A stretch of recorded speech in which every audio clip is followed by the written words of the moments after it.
Are you ready to find out how I left for Europe basically for 1 whole month and my company didn't just run, it grew while I was gone? In this video, I'm going to break down for you guys how I was able to be trapezing around Europe for a month and for my business to XU, a virtual assistant agency, to keep running the way that it did. And we even onboarded new clients and new executive assistants while I was gone. Now, for context, I just arrived in the Philippines about 48 hours ago, and I came from doing a talk in Bulgaria where I talked about how to double your income with a virtual assistant, which is available on my channel as well. I had to be gone basically for a few weeks, as I kind of took that also as a way for me to kind of find out what it would be like to not be in my business 24/7, which usually when you're a business owner, everyone understands that this is kind of the temptation, is to kind of keep living in your business. But the ultimate goal is to work on your business instead of in your business. Now, this concept came from the book E-Myth, where you basically create your business into kind of a franchise, where it's just a turnkey business where it can run whether you're there or not. And this is something that I have been obsessed with for the longest time. Before I started to XU, I was running another publishing company where I did exactly what I just did to XU. So the business can run without me, so I can keep focusing on just growing it, on networking, on meeting amazing people that I've met in Bulgaria, and being able to expand essentially my own mindset as well as a business owner, because a business can only grow as far as you can think it can. So how I did this is basically 3 phases. The first phase was the planning phase. So earlier this year, I didn't know yet I was going to do this whole trip. I just knew that I needed a little bit of freedom for myself because I was doing too many meetings. I was working on too many new things basically without a little bit of a breather. So I needed that breather. So to start off on the pre-planning at the beginning of the year, we mapped out our business and then we went ahead and started identifying the standard operating procedures that we needed to have. So that was the first part, is mapping out. The next is then we started creating those standard operating procedures. We started creating those assets, basically getting to the point where every single part of the business was documented. Now, was this perfect? No, there's definitely a few things that were missed, especially when it came to me, just because a lot of the things that I do is just so automatic to me, just so unconscious competence that I didn't even think like, oh yeah, we should add that into the system. So because we did this early on, even before the trip happened, we were able to catch a few of those things that I didn't document, just because again, for me, it's so automatic for me to think about it. So that's the first part, is just mapping and then creating the documentation. The next thing is I just basically empowered a lot of our managers to do what they do best without me. So the way that I did that is, for a lot of our managers, when they're starting out, I meet with them twice or thrice a week, depending on what makes sense as a cadence for them. And then slowly on, it just be then a once a week check-in, just how they are. And then there's like 2 team check-ins also. Just depends on the week or on the day, or if there's anything urgent.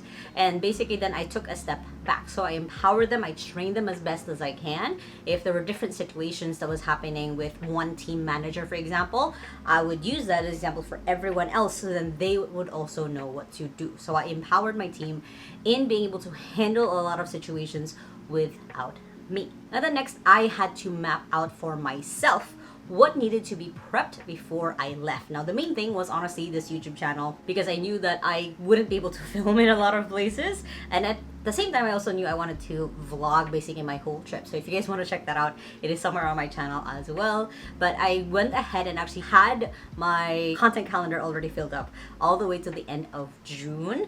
And I basically started filming ahead. Now, the magical thing is when you know what to delegate and what not to delegate, I can never delegate filming my own thing. So then I focused on the things that I could not delegate because it had to be me, especially when it came to the content part of 2XU. So I filmed basically almost every day for about 2.5 weeks, so I can have enough content all the way to the end of June. Mostly because I knew that for July, I wanted to make sure that I was kind of reporting authentically on where I was at, what was I doing, and also I didn't know how long my trip was going to be. Initially, it was just going to be a 2-week trip, extended all the way to a month. Hence, I did want to prep for that possibility as well. Other parts of it is I made sure that for client emails, client calls, those were delegated to our client success manager completely without me, which was amazing. Clients got onboarded, client calls happened basically without me. Same thing for our EA success managers, or our EA success managers, is any calls that involved me with the EA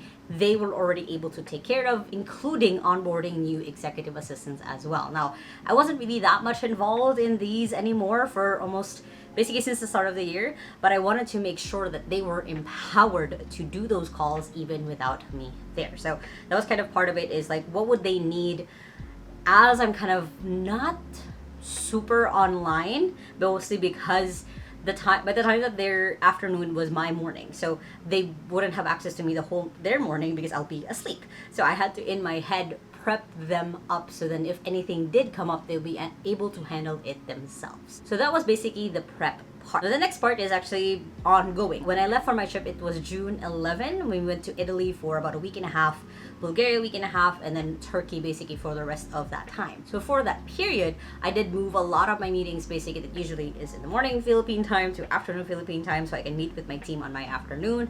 And it was just quick check-ins. It wasn't even a lot because they knew what they needed to know. I knew what I needed to know basically from where they were at, if they were stuck, if they needed support. And that was basically my role. Is it get to the point where my role was not to direct them anymore, it was just to support them through. And I learned this from the book Self-Leadership in the 1-Minute Manager, where for different phases of a person's role, their focus, everything else, there's going to be a time where you need to be more of the directive side of being the boss versus being the delegative side. And I knew for sure that they were on the delegative side of that spectrum. So that's an important thing to keep in mind when you are traveling, when you're trying to get your business to run without you, is how do you get to the point where you go through all the phases where you're more directive, less supportive, you are a little bit still more directive, but starting to get just more supportive, so on and so forth, through that whole cadence of what that looks like. What makes sense for you and your team. So even through these check-ins, I would take the afternoon off. I think I calculated where in the last month, I think I only worked like 10 hours a week. So I only worked 40 hours for the last 4 weeks, just because my team was able to just get on it. And some of those days I even canceled meetings because I was running around in a new city or wherever I was, and it was just, for me, able to breathe a little bit easier in my business, knowing that it can run without me. So that was during the time was I did still have my check-ins. I didn't skip out on all of them. There was a week where I did cancel all of them because that was during the Bensko Nomad Fest in Bulgaria. So I did cancel a lot of them that week, but still things kept running without me. And then by the time that I came back here, which is now the debrief period, is I've been able to do check-ins with everyone in my team. They're great, they're doing good. As issues have come up, they've been able to brainstorm and problem solve their way through it, and again been able to even grow the business further even without me. So what does this mean for you? If you're right now a business owner and you're kind of struggling to imagine what your business would look like if they could run without you, a lot of it is the first part is you do have to prep for it. You do have to put a lot of thought into what do you want to delegate, what do you want to systematize and automate, and what would it look like if you were gone. Because we don't want a business that's fully dependent on us.